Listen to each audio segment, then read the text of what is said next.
Hello, друзі. Started speaking in Russian, but this is English. This is my English page. Hello, my friends. Hello, hello, hello. My name is Victoria, and I'm a registered nurse here in BC, Canada.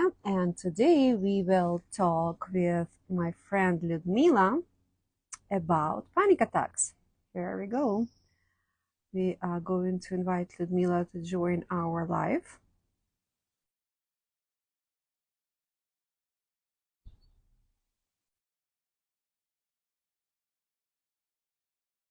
Seems like she's joined, but I don't see her yet.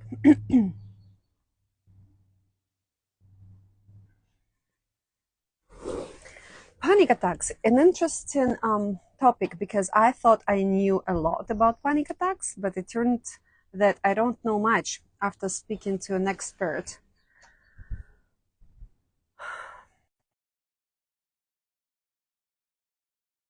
It's windy here, but it is a beautiful day, so I wanted to stay outside. Ludmila is joining. And you, if you have any questions about panic attacks, good morning. Good morning. It's a little good afternoon where I live. Right. Sorry. I forget that we all live in different time zones. Right. Well, good afternoon, good morning, good evening to some of us. Yes, I was just doing, I was giving a short introduction to the topic, panic attacks itself, and to you as an expert in panic attacks, so you can take it over from here. Okay. What would you like to know about that? Well, I said that I thought I knew what panic attacks were until I spoke with you about panic attacks, because I'll just give a short kind of like story about why I thought I was familiar with that condition. I have a phobia, and anytime I was experiencing that, my phobia, I don't want to say I have, because I've worked with that condition. But when I was experiencing the claustrophobia, I had this crazy feeling of being short of breath. I almost fainted. I would feel that my heart was rushing, and like it was uncontrollable, and I was not able to calm myself down. So the symptoms I experienced gave me the impression that it was a panic attack. And then of course, once I was removed from the closed space, the symptoms will subside. But it was really conditional. I wouldn't experience things like that if it wasn't in the closed space. So I thought I have a panic attack, but only during the claustrophobia. But then when I spoke with you, you told me that it's way more wider than just the conditional symptoms, right? So that's what I wanted to know. Like, you have had panic attacks for a long time. Can you tell us a little bit, like, how do they come? Are they random? Do they start like at any point, any time of the day? Or they are conditional like mine were? So first of all, you do know about panic attacks because you did experience form of it. It's a form of it. So it's more like related to particular context. So that's that. So I am lucky enough to experience variety of symptoms and couple of different, like if we like divide it on certain type of panic attacks. So I lucky enough to know personally to know about almost all of them. There are just a couple of symptoms out of what I heard I haven't experienced. So that's what makes me sort of expert, non-medical expert. I want to kind of emphasize that, and my experience is based on my thoughts, I would say everything what I say is based on my own experience, on experience observing people, and talking to them, and the experience of studying and hearing out a lot of people who did have those experiences who I didn't know personally, but I studied their materials.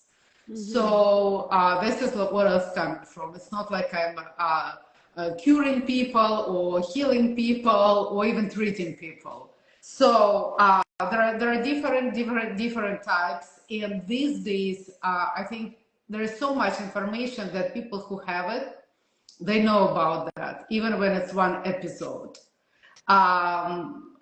So the symptoms could be very different. It could be like you describe yourself. You have to be in certain situation to experience that. In my case, it started with something. However, there would be like I'm walking nice, beautiful day on the street, and it could happen to me. So so that's why we cannot say it's only in these circumstances it might happen. But for example, as you repeated, mine were really linked to the context, like I had to be in a closed space, and yours didn't relate to any context. But would it be affected by their, let's say, how many hours you slept, if you had, I don't know, breakfast or not, like all of those physiological things, were they related, or that? Okay, first of all, it could relate it to context also. For example, it's related to health and well-being of my dear ones. So this is like, it could be a trigger, and it was terrible trigger, and this is how it all began. And anything related to to that time, because a lot of work is done and a lot of successes I have with that. So it could be about somewhere else on another part of the world, and yet it can be triggered. So I just want people to know that this is nothing crazy about that. It's just how our nervous system is working at that point in life. And this is also what kind of programs we inherited either through our lineage or some other way. So if conversation go this way, we can a little bit elaborate, but I just want to throw it out there. And we may or may know that, like, it's not like our parents have to have it. It's not direct inheritance. It's not. It could be jumping generations. And one more thing I want to say about that, thank God it's so much information about that these days, and anybody who doubt that, they can look up epigenetic. So just this word and people can know that. So as far as another part of your question, so years ago, I didn't know that this is related as far as lifestyle, as far as our behavior during day.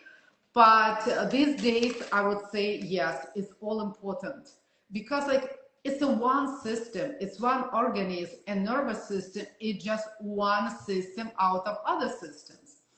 So if we don't sleep, obviously we weaken that. If we eat crap, obviously even if at the moment it feels good, on a long run, it's like it may affect it terribly.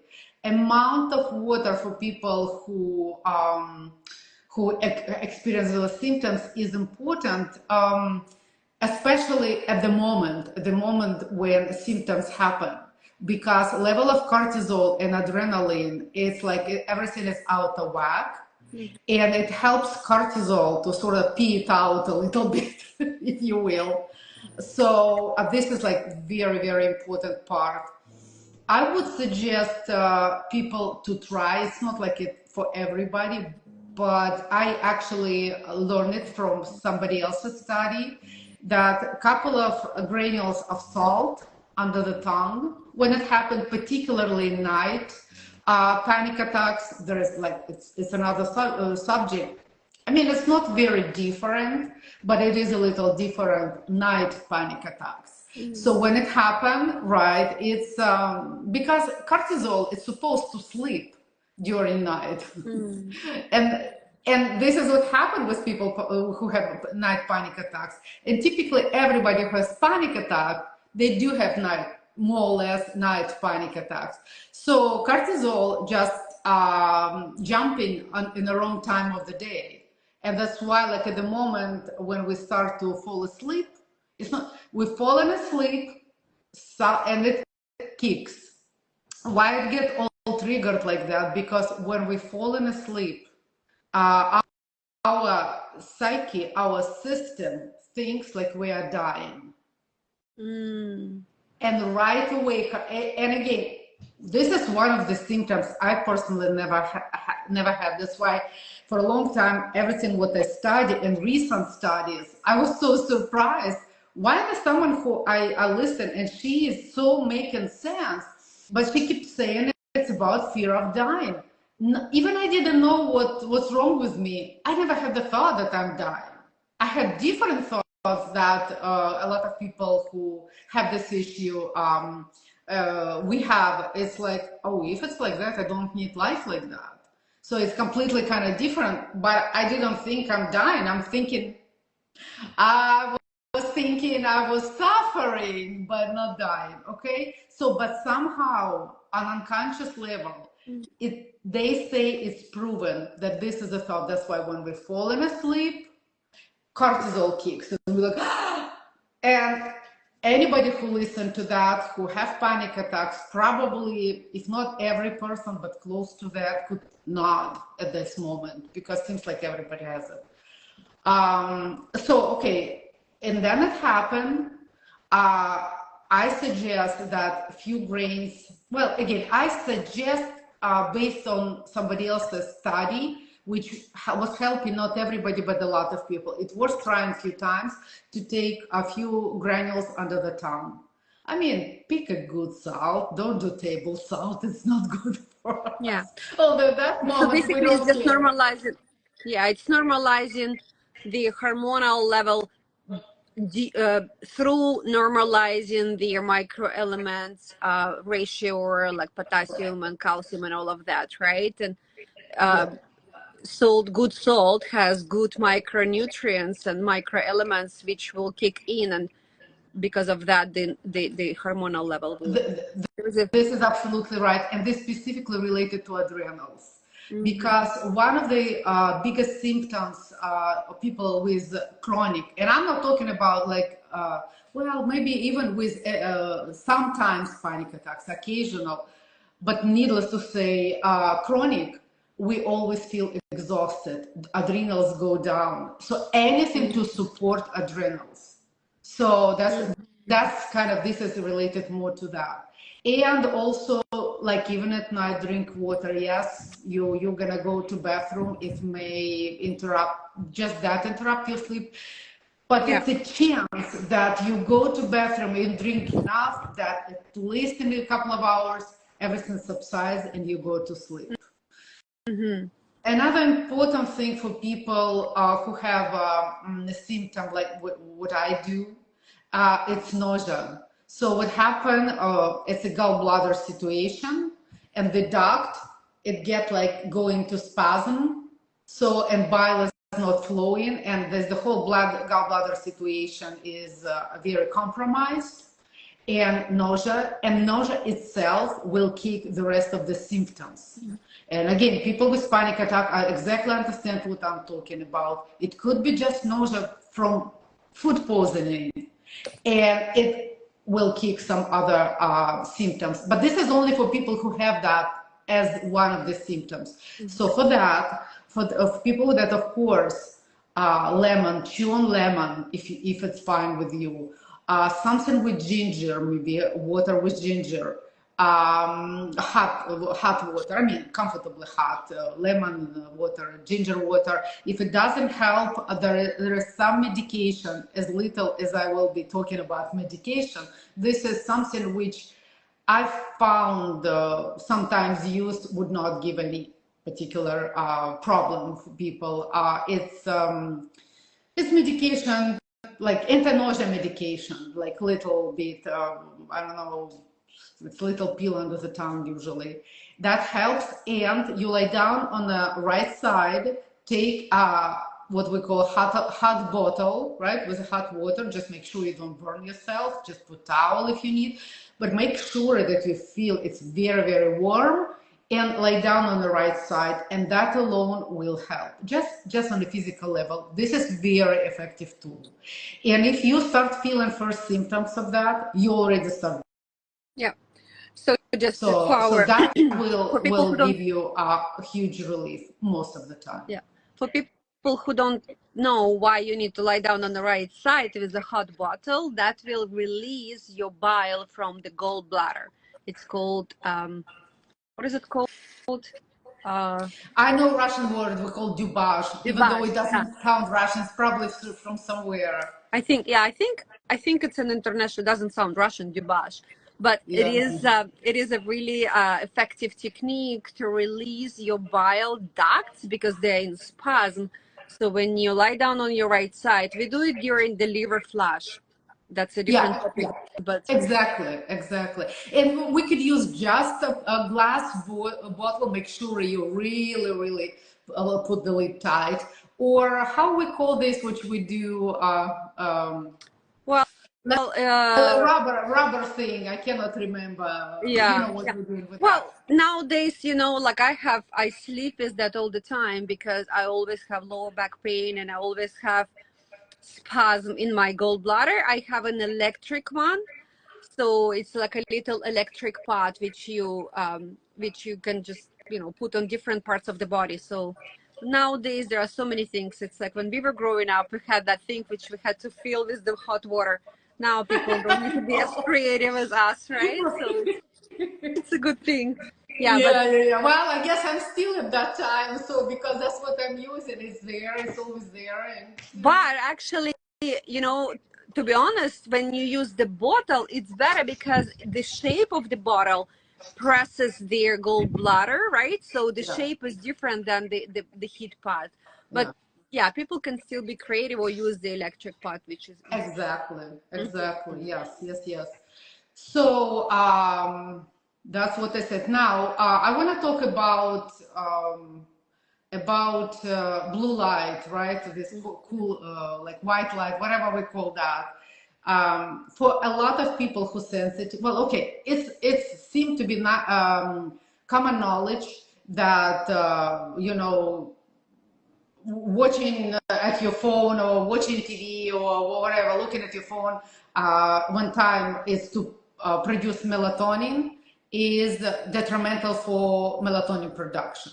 So we kind of know that. Some people more sensitive to that than others. So this is like everybody should, okay, general suggestion not to do it a couple of hours before you go to sleep. This is like to everybody on the planet Earth. Okay, there is not unique to that.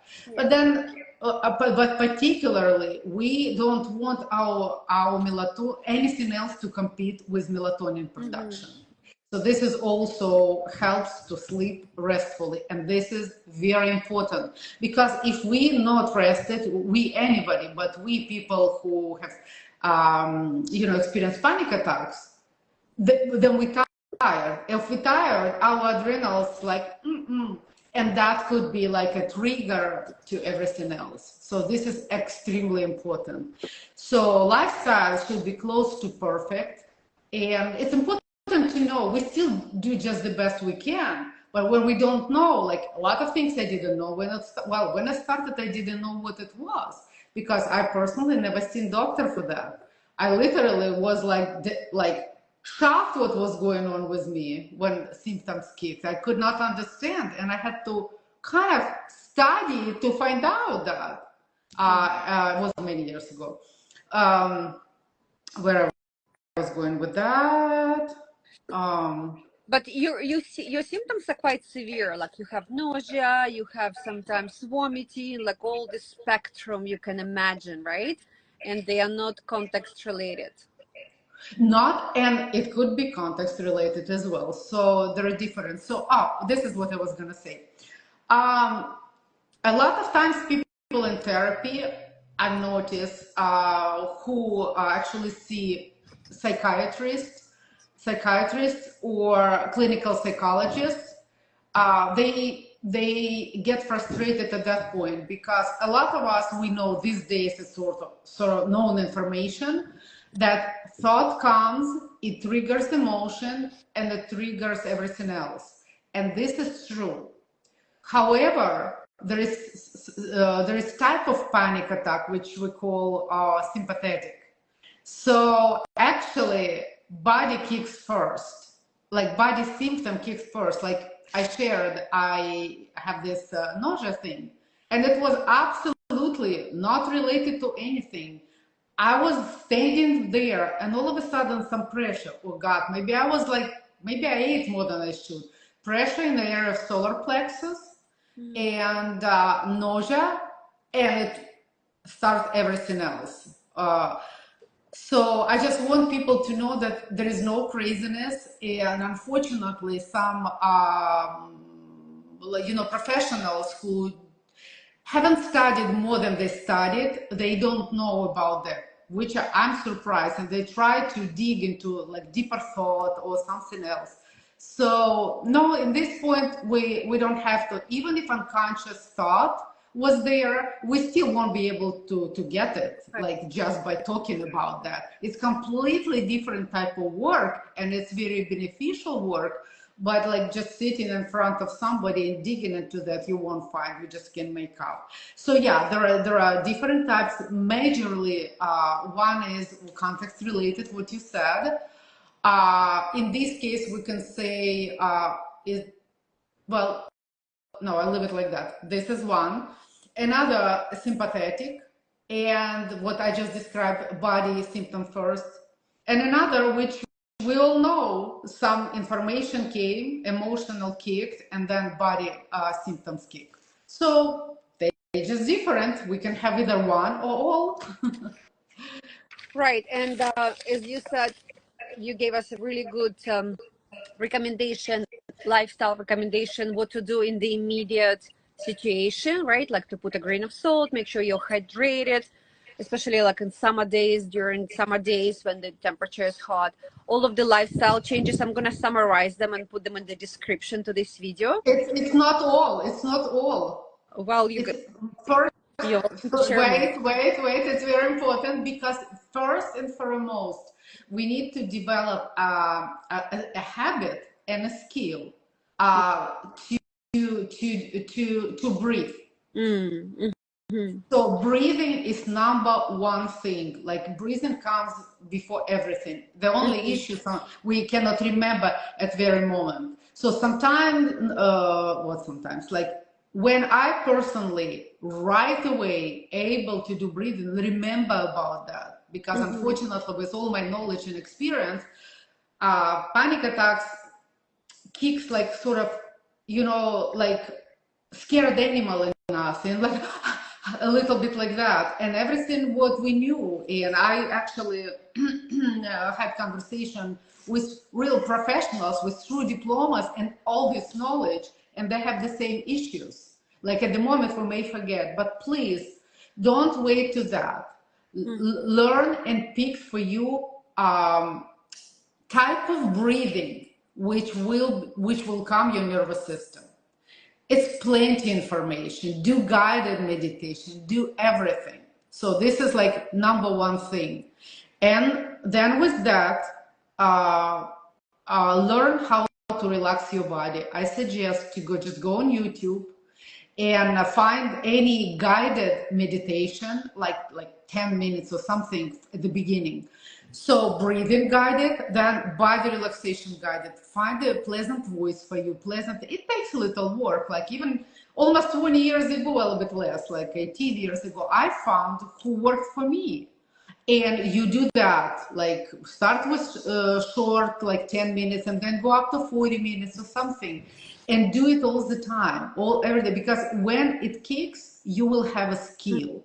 It's very difficult to do what I had to do, to learn everything in adversity, like in a time of adversity. It's no need for that. If you know you have it, like in generally, like you experience that, just learn those skills. So breathing, body relaxation, right? Everything else what we were talking about.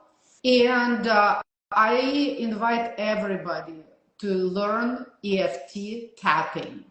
So, Victoria, you know yourself about that, and you probably educate your listeners about that. I will just mention that, and anybody who wants to know more, they can reach out to you.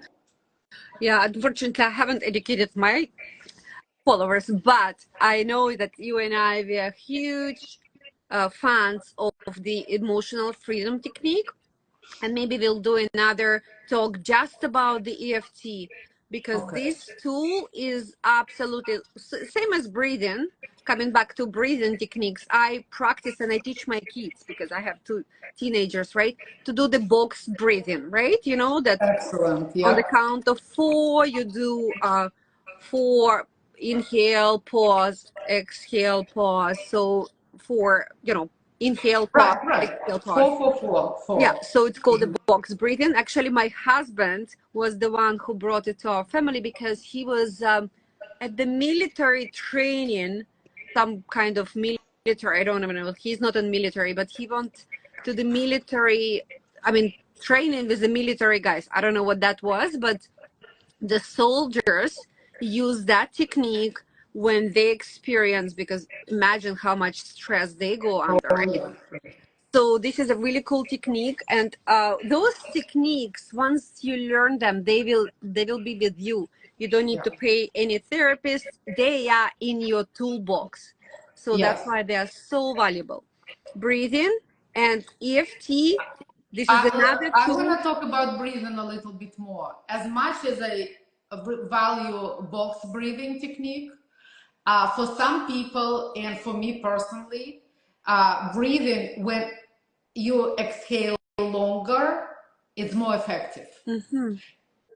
You know, like there is something about that, like you letting go longer. So there's like everybody has to pick for themselves. That's why I did not suggest Yeah. particular things, but I'm glad you did. So I'm giving some Yeah. choices on that. And what helped me at some point, because it's such a long journey, and every tool moved me forward on, like, it not healed me completely, but moved me forward in a better state. So with some, like, okay, you breathe on 4, you exhale 8, and then you little by little make it all longer. Well, Mm-hmm. first of all, it's good for our lungs. It's good for body. Yeah. So anyway, we're not gonna go and teaching breathing techniques, but I want people to know there is no one thing great for everybody. More so in different situation, Mm-hmm. for like particular individual, one could be better than the other. In another situation, vice versa. Why long exhale is good? Because when we are stressed, the person will inhale because we cannot survive without oxygen, Yeah. but they wouldn't exhale everything, because for different reasons. Like, we don't think about exhaling fully. We will Because we hold the inhale. breath, Victoria, we hold the breath, period. Yeah, yeah, yeah. So we usually use only the top part of our lungs. And me being a nurse, when I listen to, through the auscultation, I have the stethoscope, and I listen to people's lungs. I have to make them consciously inhale and exhale to hear the air coming to the very bottom of their lungs. So this Yeah. is a natural thing. Everyone should be using breathing techniques, even if they don't experience panic attacks. It's great, as you said, for our body. But imagine if in a normal state we don't breathe productively. What happened to us when we are stressed? Like, we wouldn't heal just because we would, like, it's a natural, we would grasp for air, but we need to consciously exhale all the still air from our lungs. Exactly. Yeah. Another thing which I want to say, and people naturally use it, or who have panic attacks, we try at least to distract ourselves. And please, in the moment when it happens, anything can help to distract yourself. But bear in mind that it's not moving us any forward with that. So where you did it, but you still had episode, you need to do some other work and learn skills, and there are more long-term skills with programs we need to do, which I learned. But this is like, as far as distraction. So and make sure that your distraction is healthy. Like certain particular TV show or something is perfectly fine. Yeah. But distraction, like, I don't even want to say what, everybody understand what, either harm yourself or others. This is, don't do that. And I want to say about, yes? No, go ahead. I want to say about alcohol also, because, well, I don't practically drink myself, but I did have years ago a situation when, like, the period of time when it was short period of time, when I try, oh, okay, it helps, like sip of something, because I don't drink, sip of something was fine. And I did second time, oh, well, I can live like that. And next time, third or fourth, all of a sudden, I needed already 2 or 3 sips. And that was last time for me that I ever, when I go through experience, ever take even a drop. Because everybody, this is how addiction could be born.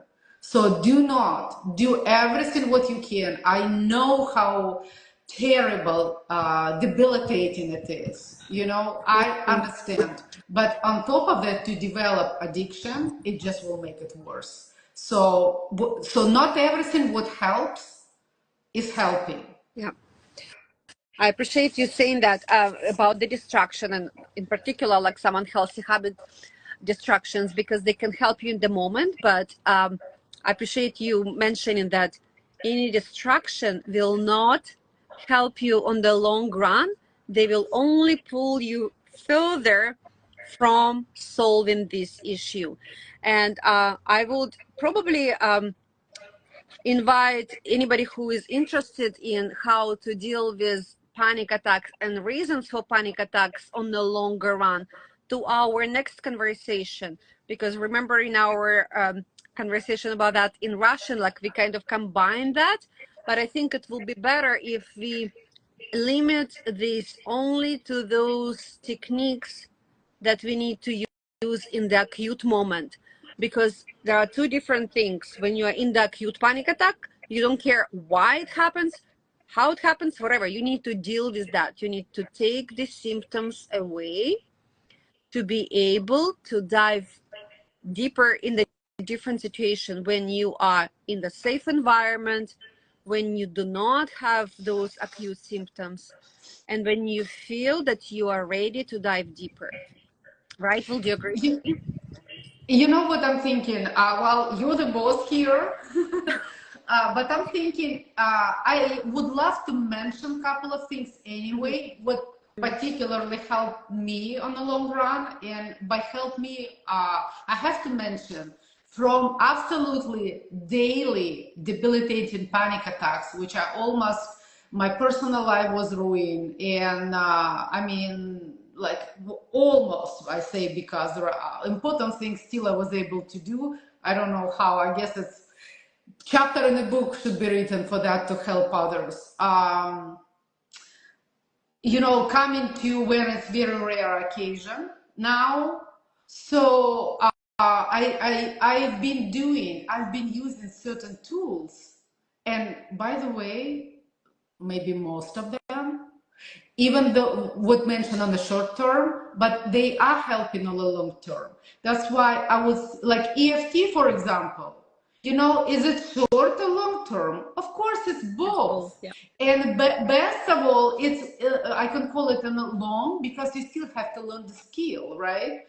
So, and I think it would be fair to English-speaking group to mention Aramaic forgiveness. This particular tool, which I did use for a long time, and I've been using, I still doing it. If I have like some like very uncomfortable situation, could be nothing related to panic attack. If I am so like upset or something and I need support, I still can call a wonderful person who will support me. And I won't explain here why it would be great to have support. This is a long-term thing. But I want to mention a tool. It's Aramaic forgiveness. And website, I will give you them. I write down for you. It's Dr. Michael Rice created this program years and years ago. And so him and his wife, Jeannie Rice, so they run website and a program. And another person who I want to mention, because I don't know whether she is on this website or not there, her name is Julie Haversick, who I'm working for a few years. And with this particular, there we go, it should be said, right? And with this particular program, I made huge breakthroughs. So if anybody interested, they will look themselves. I will leave her phone number, person who I work with. You can put them in the comments when the video is saved. Please put those in the comments when people, if people watch, because you wouldn't be able to put it in the description unless you can. But you can put in the comments to this video those websites. You will teach me, Victoria. You know, I'm like illiterate when it comes to technology. You'll tell me later how to do that. You could do that. You could put in the comments. No, it's right. Because I don't know the website, but I put for myself the Julie and the website about forgiveness, but I don't know the websites. It's okay. We'll share in the comments to this video. We'll share some resources for so those will be like long-term and short-term at the same time, right? Correct. So it helped me on the short term, and yet like doing more and more and more and more of that, it created more spaces between, because we pull in programs. Okay, let's say everybody says, that seems like proven thing, that the bottom of that, like what is a panic attack? It's really self-developed product. Officially considered. But like I said, we don't, even though it's self-developed, I would say like that. It's self-developed or self-triggered, because when we have certain programs, we only can trigger them, right? So again, not going deep in this conversation, I just say that. And when with even with EFT, by doing EFT properly, like something what you familiar with, right? We can pull out very interesting things. When we talk more about that, I'll share my experiences with time and shock. So it's both. It can help at the moment when you know what you're doing, or you have support, and for a long run, you kind of clean up big areas, which could be very triggering. Yeah. So, that's good. The main thing is in the acute situation, when you're experiencing symptoms, and if they are really severe and you are suicidal, God forbid, or whatever else, you want to hurt yourself, harm others, you need to make sure that you take off the severity of these symptoms by making any changes that are possible, maybe even sometimes pharmaceuticals, which both of us are not fans of pharmaceuticals, because they will just pull you so much further from solving the problem. But you do not want to experience any acute symptoms that are too severe, right? In the unsafe situation. If you are in a safe situation, it's a different story. Right. The safety areas. Okay. So about safety, will you just mention if you feel suicidal or something? This is one symptom I never experienced. I cannot talk about that.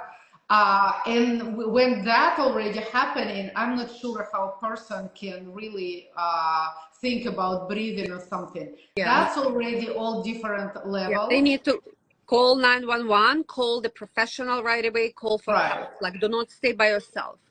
Exactly. And use the time while you're on medication. Let's say medication helps to cool down, right? Like to remove severity. Use this time or start either learning or using tools. So because idea is to going off of medication, because as a lot of people know about that, Medication not only subside negative feelings, they unfortunately dull all the beautiful feelings. And life without those feelings is really not interesting. So yeah, I think some Hollywood actors. I remember when it was. I knew they were on the medication and everything, and who finished their lives. I was thinking like that. Either really medication didn't help, or if it they did not experience joy and creativity, and they are creative people, life didn't make sense for them. So this kind of, you can see, I've been analyzing a lot of things related to that, a lot of events related to that. Yeah. Yeah, So that's a good point, because the entire, like, again, we don't know, we can just speculate. But if a correct. person is a creative like, the profession is something that needs you to be creative, and if you are not feeling that creativity, then the depression kicks in, and that's what Right. probably, Yeah. I want to mention one more thing, um, which it was my experience for years. I couldn't go to the mall. And I mm, thought, and I was wondering, I felt like claustrophobia there. And I couldn't understand why I feel it, because it's a huge place. yeah. And even if it's not a lot of people, I still had it. And actually, I learned years later that these lights, what they have, they affect nervous system for people who prone to panic attacks. The suggestion is to start using those yellow, we call it yellow brown glasses. So if you have sunglasses, make sure they are not blue.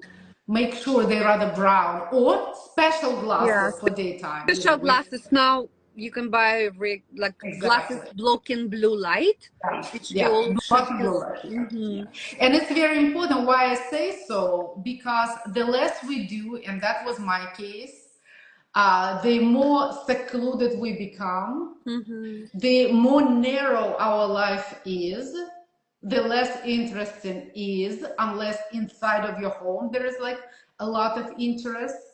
And could be another problem we're dealing with. Depression side will open up. It's still borderline, don't know sometimes is it panic attack or actually depression sometimes. But again, we won't go deep in this conversation, but it was my experience. So that's why I invite everybody not to narrow your life.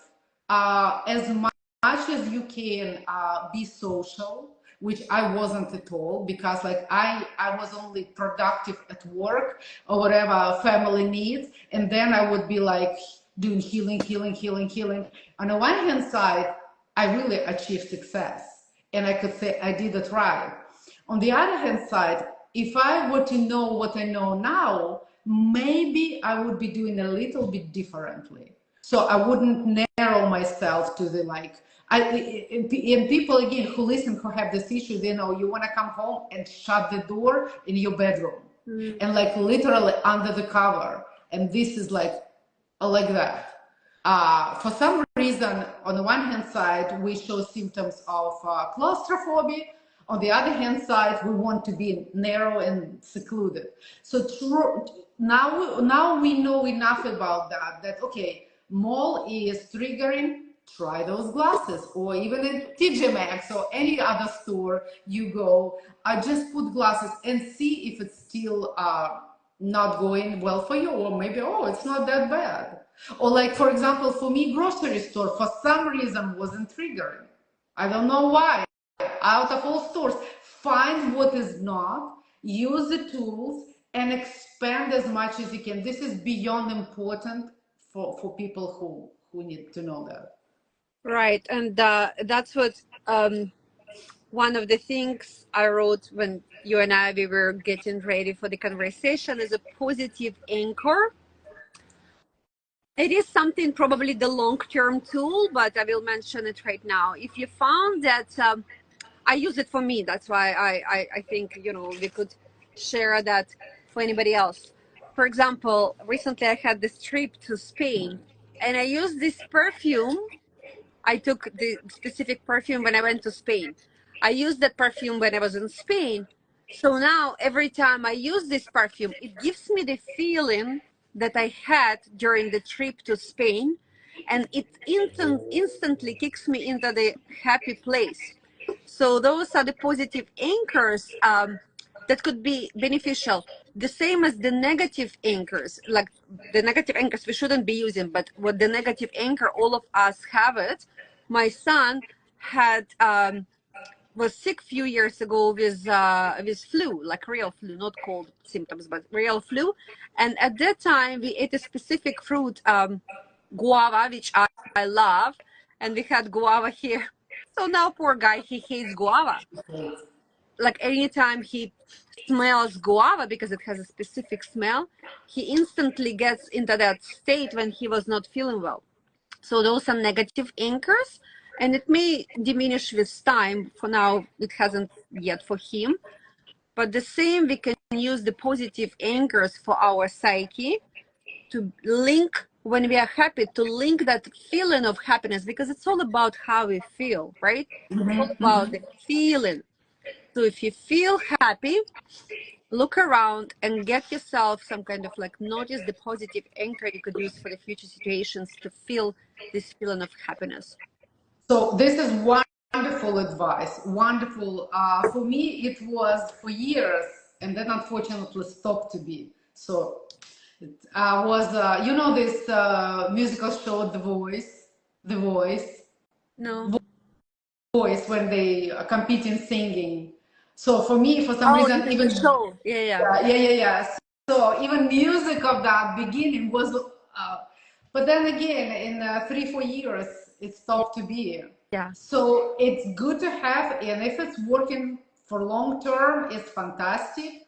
But I still would continue working on this with You this situation. need to dive deeper, and that's Correct. why we Correct. will, as you and I know, if you don't deal, all of that is the same as symptom management with pharmaceuticals. It's just managing the symptoms, and yes, with time you can, feel better on the longer term, but you need to dive deeper why it happens to you, what's the reason, and then when you unpack that package, Yeah, that would be yeah. sustainable.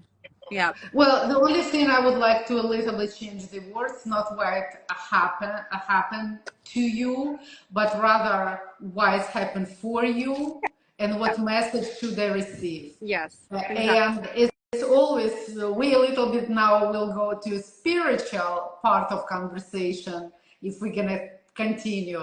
So, but this is what I would, um, this changes a lot as soon as you start using question like that. Yeah. Sort of, it's not like why, more like give me the Yeah. information. Yeah. Give me the information. Absolutely. More like that. I think we will invite everyone to join us another time, just because the conversation's been an hour. It's hard for people to watch longer videos, but the part 2, I even put the name. I will name this video Panic Attacks Part 1 Short-Term Solutions, and then the next one will be a long-term solutions. And then we will not have to repeat the same, because that's really important. This is the number one things people need to know, those who have panic attacks or situations when they get really triggered. You cannot Let me dive deeper without that. Let me say two more things because it's super important. First of all, you mentioned in context of salt, but I want to emphasize that your blood work should show any deficiency on microelements, vitamins, minerals. Even if it doesn't, things like for some form of magnesium, vitamin B, D, all these things, absolutely, but make sure it's high quality. If you go to grocery store or just simple pharmacy and get it, it's not high quality. So this is the one thing. And another thing, wait a minute. I forgot. There were two Well, you can important put it things. in the comments, like any information that comes later. If we didn't mention it, you can put it in the comments. Or people who watch this video, if you have any questions, please feel free to ask them. And Right. Yeah. I just always feel like it's so helpful helpful. Certain things I wish I knew, Yes. like 20 years ago. Like, that's why I'm like, oh my God, I want to remember everything. Yeah. To say, what was that? Yeah, I guess it's it's It just hit it's your maybe not mind. needed. That's all right. As I said, you and I will meet again to talk about the deeper reasons and how to deal with them on not physical, but rather psychological and Right. spiritual level, because you and I both believe that we are not just a bunch of organs working together, but we Right. are multidimensional beings, and there is a different reasons for anything that happens to us. I'm right now preparing a webinar which is called Seven Hidden Reasons for Illness. I summarized it to seven just because my teacher, Leonid Salpis, summarized Oh, it to seven. There are way more, but even if we know those seven, it's really cool. So any condition has a subconscious reason for that, and that's what you and I we will talk later about panic attacks, and they could be different for everyone, but we will disclose some, and that will give a huge insight for people to dive deeper their own situation. wonderful. So Wonderful. Yeah. thank you so much, Lucia, Ludmila, Thank you. Lucia. Like, Yeah. if you Thank you guys, for organizing that. It's super important. it is, and some people just starting their, there, because the time change right now, everything comes on the surface. So if you are the one who experience those symptoms, please feel free to reach out to Lucia or I, Ludmila or I, and myself, and we will guide you through, and watch for the announcement for the second part of our panic attack talk about the spiritual reasons for that. Stay Thank tuned and stay you, healthy. friend. Thank you. Have a great day. You Bye bye. too. Bye bye.